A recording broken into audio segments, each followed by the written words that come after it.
My name is Sofia and Bimbo, and my favorite poem is Hummingbird by D.H. Lawrence. So, tell you a little bit about myself. I am a musician. I play flute, piano, and I sing. I am going to college for singing. I have a cat. I love fantasy, and I think that's one of the reasons why Hummingbird is my favorite. It really makes you think about the past and what things were like before humans existed and kind of how the world might have worked. It's a little extreme. I doubt hummingbirds were actually giant, but hey, you never know, and that's the beauty of it. And it's the mystery of that, and I think the beauty of the poem that kind of jumps out at me. I also love hummingbirds. They're really cute, and they're pretty, and they're really cool. They can fly backward, they can fly really fast. Also, I love their beaks. They're really cute.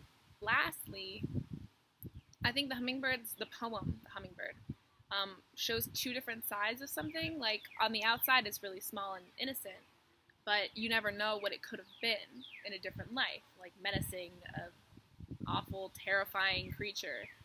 Um, and I think that's interesting because you can never judge a book by its cover. I know it's kind of cliche, but I really think that um,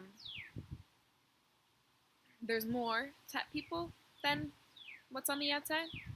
And I think that this poem really kind of touches on that. Lastly, the poem itself, how it's written, the imagery is really pretty, and it's really song-like, and as a musician, I really like that. I was going to put it to music, but not that creative, so I didn't. But whenever I read it, I hear it in my head, the music that could go with it, and I think it's a really cool idea. And maybe one day, when I'm better at writing music, I will compose a song for this poem because I think it is really pretty. Thank you. I can imagine, in some other world, primeval, dumb, far back, in that most awful stillness that only gasped and hummed, hummingbirds raced down the avenues. Before anything had a soul, while life was a heave of matter, half inanimate, this little bit chipped off in brilliance and went whizzing through the slow, vast, succulent stems.